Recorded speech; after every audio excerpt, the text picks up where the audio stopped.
महाराज चंद्रसेन की, महाराज चंद्रसेन की, महाराज चंद्रसेन की।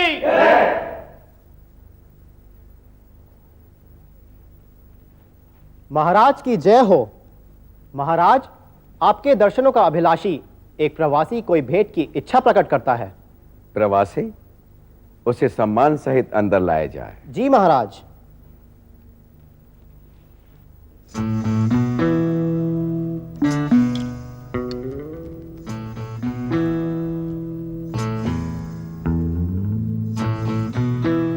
जय जिनेंद्र देव की महाराज। जय जिनेंद्र प्रवासी। आप अपना परिचय और आने का प्रयोजन बताएं। महाराज, मेरा नाम बुद्ध सेन है। मैं एक जौहरी का पुत्र हूं, बल्लभपुर नगर का नागरिक हूं। आपकी महानता बल्लभपुर से सुनता आ रहा हूं, इसलिए आपके दर्शनों का अभिलाषी हूं। महाराज, ये तुच्छ भेंट लाया हूं, इसे स्वीकार कीजिए।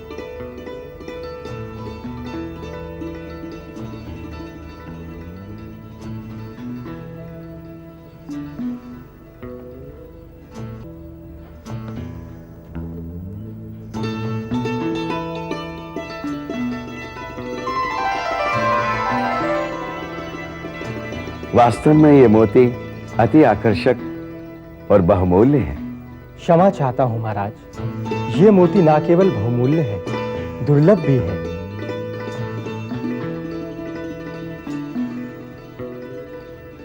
बुद्धसेन जी, वास्तव में आपकी भेंट प्रशंसनीय है। हम इसे सहर्ष से स्वीकार करते हैं और आप अभिनंदन स्वीकार करें। कहिए, हम आपके लिए क्या कर सकते हैं?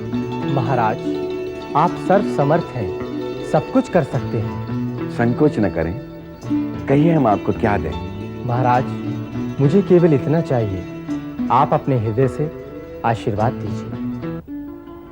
महारानी, आज हमारे दरबार में दूर दिशा से एक नवयुवक उपस्थित हुआ। चुंबकीय व्यक्तित्व, भोला मुखड़ा, निस्वार्थ भाव, सब कुछ लुभावना था। भाग्यवान था जो महाराज के साथ राज दरबार से राजभवन में चला आया। जी महारानी, उसने प्रथम भेंट में ही हमारे हृदय में स्थान बना लिया और उसने हमको अनमोल मोती भेंट कर बदले में मांगा केवल आशीर्वाद। केवल आशीर्वाद? ऐसा व्यक्ति तो आपके दरबार में पहली बार ही आया होगा।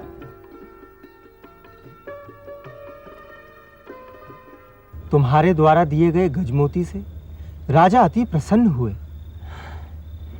जब राजा प्रसन्न हुए थे तो आपने उनसे क्यों नहीं कहा, मुझे आपके नगर में व्यापार करने की आज्ञा चाहिए?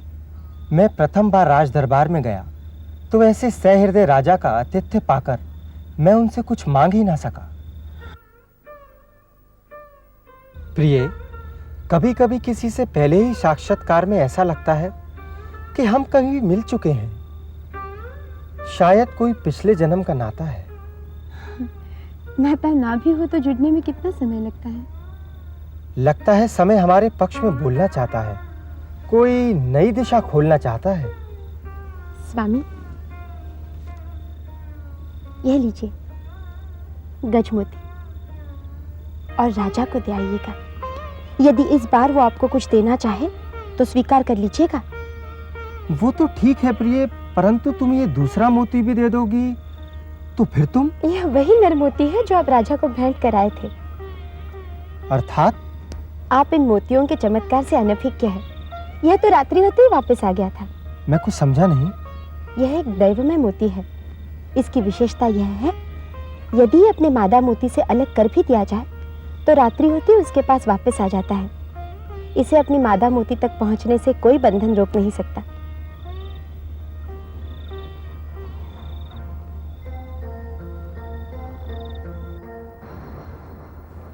असंभव! क्या ये वही मोती है जो कल आपने हमें भेंट किया था?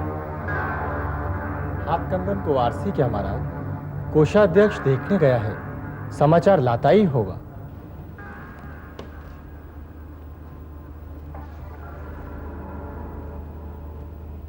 महाराज, अभयदान पाऊं कुछ निवेदन करूं? आज्ञा है।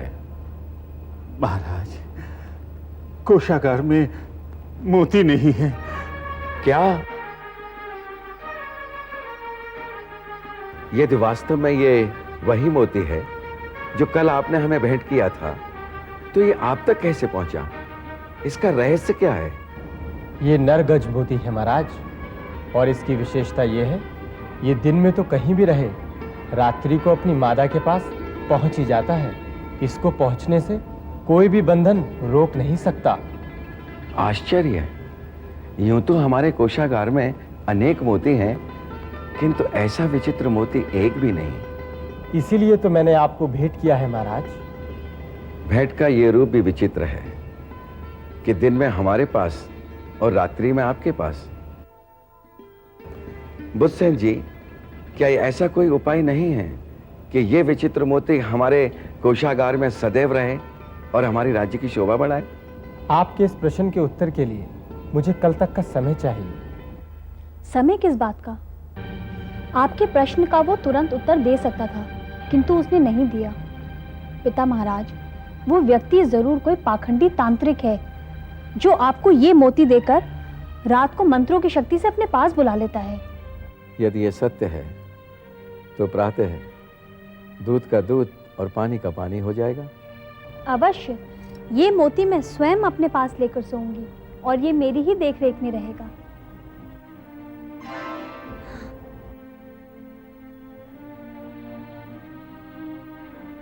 घोर आश्चर्य है।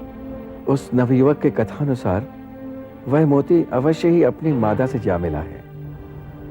इसका तात्पर्य है कि मादा मोती भी उसी व्यक्ति के पास है। यदि उसे ये विचित्र मोती भेंट करना ही है तो उसे मादा मोती भी भेंट कर देना चाहिए था। ये लीजिए, ये महाराज को दे दीजिएगा। ये नर मादा मोतियों का जोड़ा ही उनके शंका का समाधान है। आप ये दोनों मोती महाराज को दे देंगे तो आपके पास क्या रह जाएगा? फिर भी मेरे पास 2 अनमोल मोती शेष रह जाएंगे। एक मेरा धर्म और दूसरे मेरे पति परमेश्वर। आप उदार हृदय से ये दोनों मोती महाराज को समर्पित कर दीजिएगा। उनके विनिमय में महाराज जो कुछ भी दे उसे प्रसाद समझकर दोनों हाथों में ग्रहण कर लीजिएगा।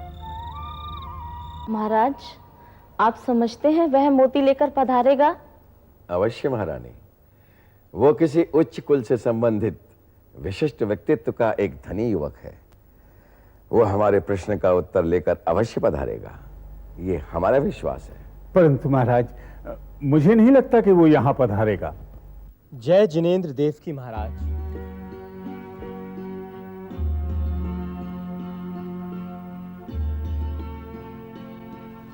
क्षमा चाहता हूं महाराज, मुझे आने में थोड़ा विलंब हो गया।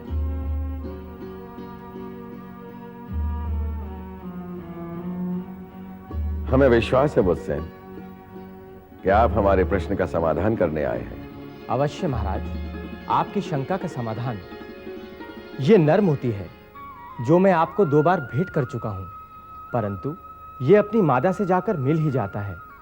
और आपके पास ये दोनों मोती रहने का केवल एक ही उपाय है कि मैं आपको ये दोनों मोती भेंट कर दूं। महाराज, ये सेवक आपकी सेवा में ये दोनों मोती लेकर उपस्थित हुआ है, इसे स्वीकार करें। बुद्धसेन जी, यदि आप अपने अनमोल गजमोती का जोड़ा हमें भेंट कर रहे हैं तो हम भी पुरस्कार स्वरूप आपका जोड़ा बनाएंगे, अर्थात अपने हृदय का टुकड़ा राजकुमारी रूपमती का शुभ विवाह आपके साथ करने की घोषणा करते हैं। महाराज चंद्रसेन जी की, राजकुमारी जी की, महारानी जी की, कुंवर बुद्धसेन जी की, महाराज के वीर की। ने यह मार्ग बताया प्रभु के सन्मुख आने का।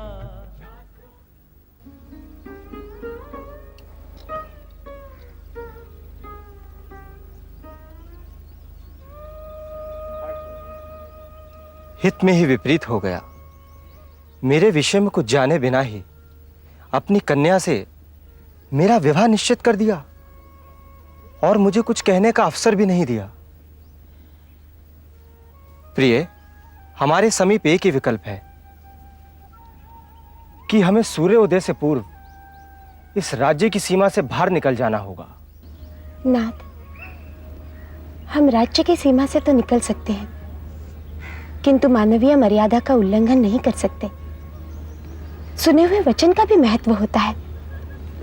यदि आप राजा का निर्णय अमान्य करते हैं तो उनकी बात जाती है और एक निर्दोष नारी की मौन सहमति का अपमान होता है। विवाह मंडप में दिए वचनों को तोड़ दूं और सप्तपति के साथ रखे हुए चरणों को किसी और दिशा में मोड़ दूं। इतना बड़ा अनर्थ मुझसे नहीं होगा।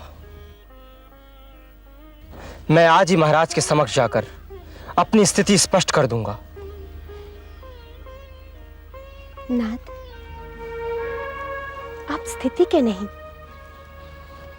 परिस्थिति के अधीन हैं। वैसे भी हम जिस राज्य में रहते हैं वहां के राजा का आदेश मानना हमारा प्रथम धर्म हो जाता है। इस धर्म का तो मान आपको रखना ही होगा।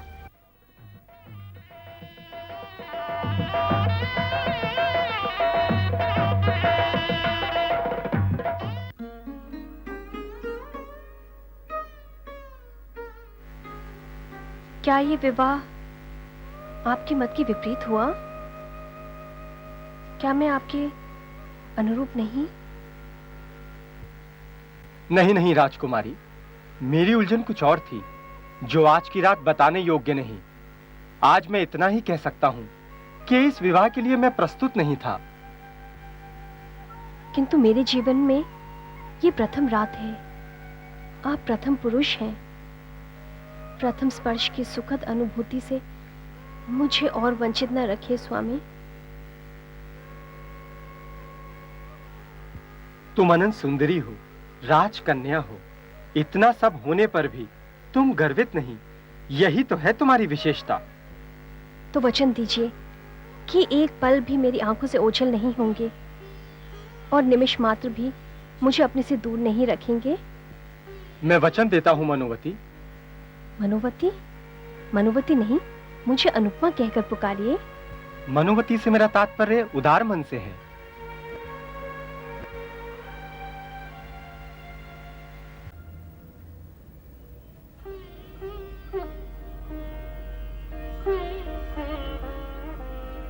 हे भगवान, मेरे स्वामी के हित में ही निहित है मेरा हित। उनका जीवन आनंदमय हो, निष्कंटक हो। मेरे समस्त संचित पुण्य नवदांपत्ति के भाग्य में आए। आज की पूजा का यही फल चाहती हूँ।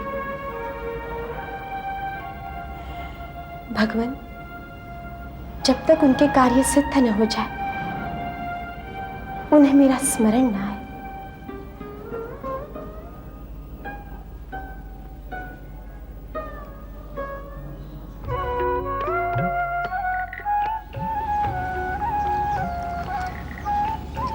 क्या बात है नाथ? कुछ नहीं। हमारे विवाह को 6 मास हो गए। आप जहां थे वहीं खड़े हैं।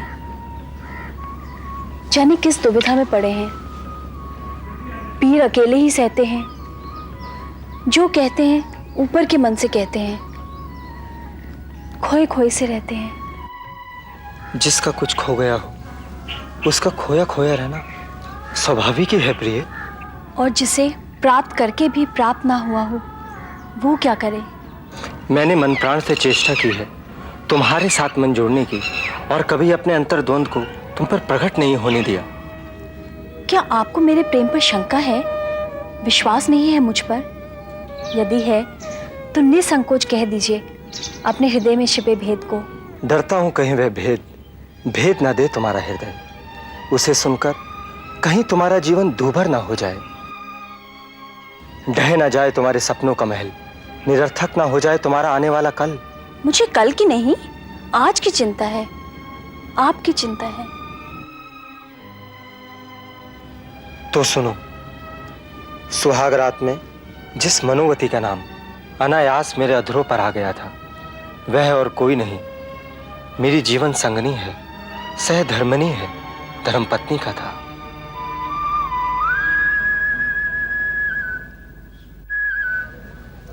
पिता महाराज ने मेरा अतीत जाने बिना मुझे कुछ कहने का अवसर देने से पूर्व ही भरे दरबार में हमारे विवाह की घोषणा कर दी। जब ये वृतांत मैंने जाकर मनुवती को सुनाया तो उसने महाराज के निर्णय का सम्मान करते हुए मुझे स्वयं तुम्हारे निकट आने के लिए प्रेरित किया। क्या कोई किसी और के सुखों के लिए अपने सुखों की तिलांजलि दे सकता है? किसी और के संसार को अक्षय रखने के लिए नष्ट होते देख सकता है अपना घर संसार?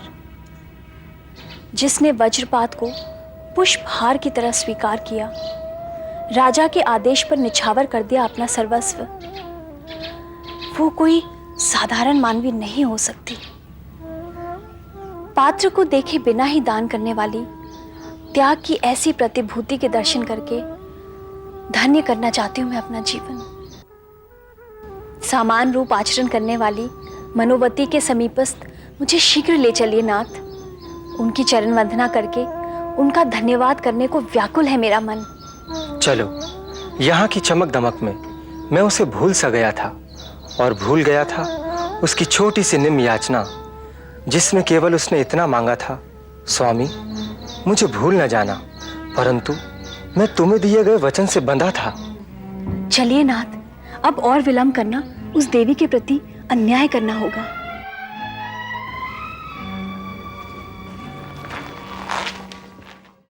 शास्त्रों ने यह मार्ग बताया प्रभु के सन्मुख आने का। शास्त्रों ने यह मार्ग बताया प्रभु के सन्मुख आने का। नियम कठिन है जिन पद पर गज मोती नित्य चढ़ाने का। है ये कथानक जिन पद पर गज मोती